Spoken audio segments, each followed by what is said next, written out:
At paano kung may 5 minutong aksyon na kayang ayusin ang problema sa iyong sasakyan nang hindi ka gumagastos kahit 1 sentimo, walang gamit, walang mekaniko, isang simpleng galaw lang na magre-reset ng electronics ng iyong sasakyan, magbubura ng mga warning light, at magbabalik ng dating performance na parang mahika. Parang imposibleng mangyari, hindi ba? Pero ito ang katotohanan. 90% ng mga driver ay hindi alam na may ganitong libreng paraan ng pag-reset. At habang nangyayari ito, palihim na ginagamit ng mga mekaniko at mga dealership ang paraang ito araw-araw. Siningil ka nila ng daan-daang euro para sa isang bagay na kaya mo namang gawin sa sarili mong garahe ng libre. Dahil ang hindi mo alam ang siyang nagpapabusi sa kanilang mga talyer at nagpapalubos ng laman ng iyong bulsa. Ang teknik na ito ay hindi tsismis o basta-bastang DIY lang.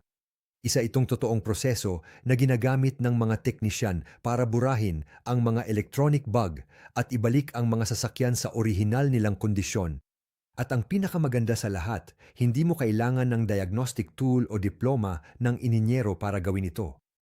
Manatili hanggang dulo dahil ang huling pag-reset na ipapakita ko sa iyo ay kayang magtanggal ng mga warning light at muling pasiglahin ang performance ng iyong makina nang hindi kailanman pumupunta sa mekaniko. Magsimula tayo sa kung ano talaga ang ginagawa ng isang pag-reset dahil hindi ito tulad ng iniisip mo. Ano ba talaga ang ginagawa ng isang pag-reset? Ang iyong kotse ay hindi na lang basta mekanika at mga gulong, isa na itong computer na may mga gulong. Bawat sistema ay nakikipag-ugnayan sa iba pa. Ang Engine Control Module o ECM, ang Transmission Control Unit o TCU at ang Body Control Module o BCM ay palaging nagpapalitan ng impormasyon na parang mga ugat sa katawan ng tao. Ngunit sa paglipas ng panahon, naiipon ang maliliit na bug, bahagyang mga aberya at maling pagbabasa ng mga sensor.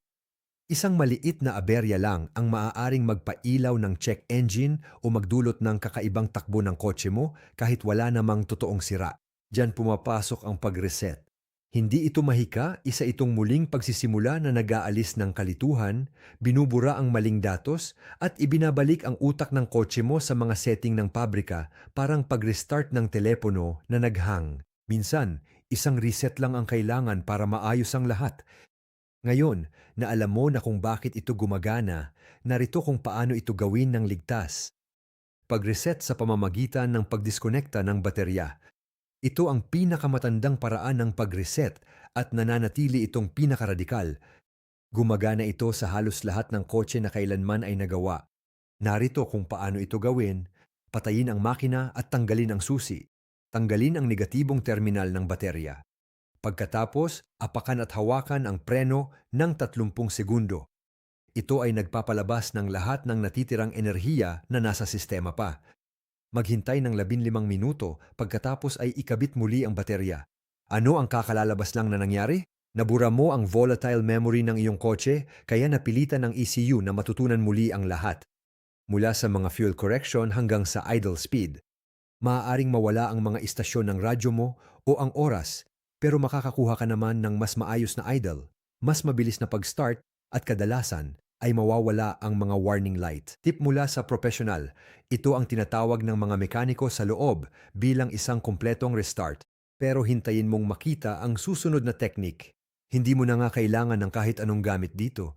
Ang teknik ng susi para sa mga mas lumang sasakyan, bago pa naging karaniwan ang mga diagnostic tool, may sarili ng lihim na wika ang mga kotse at ang susi mo ang nagsisilbing tagasalin nito.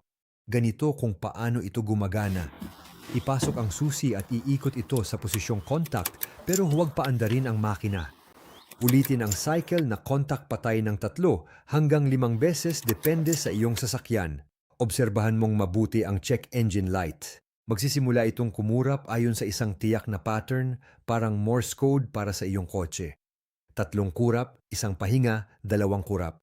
Iyan ang code na 32, isang pahiwatig kung ano ang itinatago ng iyong sistema. Gumagana ang teknik na ito sa maraming lumang modelo ng mga brand tulad ng Chrysler, Dodge, Jeep at Ford. Simple lang ito, libre at nakakagulat na epektibo. Walang scanner, walang gastos. At ang susunod na pag-reset ay direktang tuma-target sa utak ng iyong kotse. Pag-reset sa pamamagitan ng pagtanggal ng fuse. Gusto mo bang i-reset ang utak ng iyong kotse nang hindi hinahawakan ang baterya? Kung ganon, ang paraang ito ay para sa iyo. Buksan ang iyong fuse box na kadalasang matatagpuan sa ilalim ng hood o sa ilalim ng dashboard. Hanapin ang mga fuse na may label na ECM, PCM, or TCU. Kinokontrol nila ang mga module ng makina, powertrain at transmission ng iyong sasakyan. Maingat na tanggalin ang mga fuse na ito sa loob ng 10 hanggang 15 minuto. Pagkatapos ay ibalik ang mga ito. Kakatapos mo lang mag-reset ng isang partikular na sistema nang hindi nabubura ang iyong mga istasyon ng radyo, memorya ng upuan o oras. Isa itong surgical na pag-restart kaysa sa isang total na reset. Paalala, laging kunan ng larawan o isulat ang lokasyon ng iyong mga fuse bago mo ito tanggalin. Ang pagtanggal ng maling fuse ay maaaring mag-disable ng ibang mga sistema, ligtas na paglabas mula sa limp mode. Kung biglang nawalan ng lakas ang iyong kotse at hindi na lumalagpas sa 3,000 RPM, nasa limp mode ka. Ang emergency shield ng makina. Ito ay idinisenyo upang protektahan ang iyong transmission o makina kapag may nasirang sensor. Ngunit minsan, kahit naayos na ang problema, nananatiling nakalak ang kotse sa limp mode at ayaw bumalik sa normal. Dito makakatulong ang isang reset para makalaya ka. Ang pagdiskonekta ng baterya o pagtanggal ng fuse ay kadalasang nagtatanggal ng limp mode, lalo na sa mga Nissan, Volkswagen at BMW. Pero huwag na huwag mong kalilimutan, huwag kailanman mag-reset para lang itago ang isang seryosong problema. Gawin mo lang ito kapag talagang naayos na ang sira dahil ang pag-reset ay dapat solusyon, hindi panakip. Kapag bumalik na ang lakas, ang susunod na hakbang ay turuan ang iyong kotse na magpalit ng gear na parang bago ulit galing pabrika. Pag-reset ng mga shift point, hindi lang nagpapalit ng gear ang iyong transmission, natututo rin ito. Sa paglipas ng panahon, ang transmission control module ay umaangkop sa iyong estilo ng pagmamaneho. Mabilis na pag-arangkada, banayad na pagmamaneho sa lungsod. Natatandaan nito ang bawat gawi mo, pero minsan nagiging tamad o hindi inaasahan ang pagpapalit ng gear dahil sa memoryang ito. Narito kung paano ito i-reset. Ilagay ang susi sa ignition position pero huwag paandarin ang makina. Pindutin ng todo ang accelerator pedal at panatilihin ito ng 10 segundo. Habang nakapindot pa rin, patayin ang contact. Bitawan ang pedal at maghintay ng 2 minuto. Kakatapos mo lang utusan ang iyong transmission, nakalimutan ang lahat, pinipilit itong matutong muli na parang noong araw ng pag-deliver ng sasakyan. Resulta, mas eksakto at mas maayos ang pagpapalit ng gear lalo na sa mga Nissan, Mercedes at mga sasakyan ng GM Group. Pagre-reset ng accelerator position sensor. Kung ang iyong sasakyan ay may mga pag-urong o pag-atras kapag pinipindot mo ang accelerator o nag-aalangan kapag umaarangkada, maaaring ang may problema ay ang iyong throttle position sensor o TPS. Ipinapaalam nito sa iyong sasakyan kung gaano kalalim ang pagkakapindot mo sa pedal. Ngunit sa paglipas ng panahon, nagkakaroon ng paglihis ang mga sukat na ito. Narito kung paano ito i-reset ng mano-mano. Ilagay ang susi sa contact position nang hindi pinapaandar ang makina. Maghintay ng 2 segundo. Pindutin ng todo ang accelerator pedal at bitawan ito ng 5 beses. Maghintay ng 10 segundo pagkatapos ay paandarin ang makina. Gumagana ang teknik na ito sa maraming modelo ng Toyota, Honda at Nissan. Agad mong mararamdaman ang pagbuti ng tugon ng acceleration at mas matatag na idle.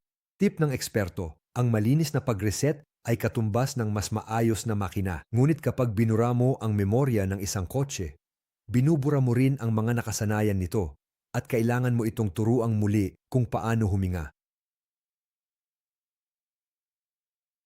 Pagkatapos ng pag-reset, maaaring mapansin mo ang hindi matatag na idle. Nanginginig ang kotse, hindi pantay ang takbo ng makina o namamatay ang makina. Huwag magpanik, nakalimutan lang ng iyong ECU ang mga idle settings nito. Narito kung paano mo ito muling ituturo sa kanya. Paanda rin ang kotse ng walang aircon o anumang accessories na naka-on. Hayaan mo itong naka-idle ng 5 hanggang 10 minuto. Pagkatapos, buksan ang aircon at hayaang tumakbo pa ng 5 minuto. Sa huli, magmaneho ng mahinahon ng 10 minuto para bigyang daan ang ECU na muling matutunan ang airflow, fuel corrections at ignition timing. Ang prosesong ito na kalmado ay nagbabalik ng natural na ritmo ng iyong makina. Dahil pagdating sa pag-reset, ang pasensya ang bumubuo ng katumpakan. Kapag naging stable na ang idle, oras na para patahimikin ang pinakanakakainis na ilaw sa iyong dashboard, yung kumikindat kahit perpekto ang hangin ng iyong mga gulong. Ang maliit na ilaw ng presyo na ito ay maaaring isa sa pinakamatigas na babala sa iyong dashboard. Minsan, nananatiling bukas ito kahit na puno mo na lahat ng iyong mga gulong at hindi mo ito laging kasalanan. Ang mga modernong pressure sensor ay maaaring magkamali ng basa ng presyon o mag-react ng may pagkaantala sa pagbabago ng temperatura na nagdudulot ng maling alerto na hindi basta-basta nawawala. Narito kung paano ito i-reset. Punuin ang lahat ng gulong sa tamang presyon. I-on ang susi ng hindi pinapaandar ang makina. Pindutin ang reset button ng tire pressure system sa ilalim ng dashboard at hawakan ito hanggang sa kumurap ang ilaw ng 3 beses. Bitawan, pagkatapos ay magmaneho ng 10 minuto ng higit sa 50 kilometro kada oras. Kung nananatiling bukas ang ilaw, maaaring may sira kang sensor na karaniwan pagkatapos ng ilang taong paggamit. Narito ang isang pagkakamali na madalas gawin ng maraming mga driver. Napagkakamalan nila ang maintenance light sa check engine light. Ang maintenance light ay hindi nangangahulugan ng sira. Isa lamang itong paalala para sa mga regular na maintenance tulad ng oil change o pagpapalit ng filter. At oo, maaari mo itong i-reset ng mag-isa kahit walang gamit na tool. Sa karamihan ng mga Toyota model, ganito ang paraan. I-on ang susi ng hindi pinapaandar ang kotse.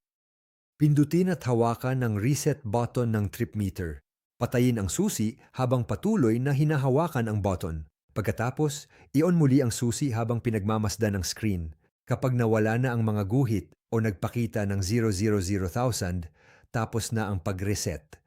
Simple, mabilis, kayang gawin mag-isa, walang mekaniko, walang gastos, puro tiwala lang sa sarili. At ang susunod na pag-reset ay hindi tungkol sa mga kable. Ito ay tungkol sa iyong estado ng pag-iisip, ang psikolohikal na pag-reset ng kontrol. Alam ng bawat driver ang pakiramdam ng pagkailang na ito. May ilaw na biglang umiilaw at agad kang nakakaramdam ng kawalang magawa. Iniisip mo agad ang mga bayarin sa pagkumpuni, ang mga teknikal na salita ng kasa, at ang walang katapusang paghihintay. Pero sa sandaling matutunan mong mag-reset ng tama at ligtas, nagbabago ang lahat. Hindi ka na basta-basta na lang nila kayang kontrolin. Ikaw na ang may hawak ng manibela. Nakatitipid ka ng pera, nababawasan ng stress, at bumabalik ang iyong kumpiyansa sa sarili dahil naiintindihan mo na ngayon ang nangyayari sa ilalim ng hood. Ang bawat pag-reset ay higit pa sa simpleng pag-aayos. Isa itong paalala na hindi ka na umaasa sa swerte, kundi kumikilos ka na ng may kaalaman. At ang ganitong pananaw, hindi iyon matutumbasan ng halaga. Ang makabagong kasangkapan sa pag-reset, ang OBD2 scanner, sa halagang wala pang 20 euro, kayang magbasa at magbura ng mga code ng isang basic na modelo, katulad ng ginagawa sa isang talyer. Pero ang tunay na magic ay nasa mga OBD Bluetooth app na pwedeng isync sa iyong smartphone. Ipinapakita nila ang real-time na datos mula sa mga sensor, mga ulat ng frozen images, at maaari mo pang subaybayan ang kasaysayan ng maintenance. Makikita mo ang code na gaya ng P0455, maling pagkakasara ng takip ng tangke, P0300 misfire o P0131 lambda sensor. Maaari mo itong hanapin, ayusin ang sanhi at agad na burahin. Wala nang appointment, wala nang paghihintay sa waiting room, puro resulta lang. Dahil kapag alam mo na kung ano ang ibig sabihin ng ilaw na ito, ikaw na ang may kontrol sa pagkukumpuni, hindi ang mekaniko. Hindi lahat ng problema ay nararapat i-reset. May ilang ilaw na nangangahulugang huminto, hindi mag-restart. Kung nag-overheat ang iyong sasakyan, kung may napansin kang tagas ng likido, usok o amoy sunog, huwag mag-reset. Kung dumudulas ang iyong transmission o kung may sabit ang makina mo, huwag subukang burahin ang ilaw. Ayusin muna ang sanhi dahil ang pag-reset ay hindi nakakaayos ng anuman. Tinatakpan lang nito ang mga ebidensya. Laging napapansin ng mga mekaniko kapag may nagtangkang burahin ang totoong sira at lalo lang nitong pinapalala ang pinsala. Gamitin ang pag-reset para sa maliliit na bug, hindi para sa malalaking sira. Ang tamang pag-reset ay maaaring magligtas sa iyo. Ang maling pag-reset ay maaaring magdulot sa iyo ng malaking gastos. Tuwing nagpapalit ka ng sensor tulad ng mass airflow sensor, lambda sensor o throttle position sensor, nananatili pa rin sa memorya ng onboard computer ang mga lumang datos. Ang mga luma at hindi na napapanahong impormasyong ito ay maaaring makaistorbo sa sistema at magdulot ng hindi pantay na idle, maling pagbabasa o labis na konsumo. Pagkatapos ng bawat pagpapalit ng sensor, laging tanggalin ang koneksyon ng baterya o alisin ang fuse upang mabura ang memorya. Pagkatapos nito, isagawa ang idle relearn upang makapag-adjust ang ECU sa mga bagong tumpak na signal. Parang tinuturuan mo ulit ang iyong kotse na basahin ang totoong kalagayan. Bawat profesional na mekaniko ay may talaan at dapat mo ring gawin ito. Simulan mong isulat ang bawat pag-reset na iyong ginagawa, ang petsa, ang dahilan, at kung ano ang nagbago pagkatapos. Sa paglipas ng panahon, nagiging personal mong diagnostic map ito. Magsisimulang lumitaw ang mga pattern. Maaring may ilaw na palaging bumabalik o ingay na laging sumusunod sa parehong code.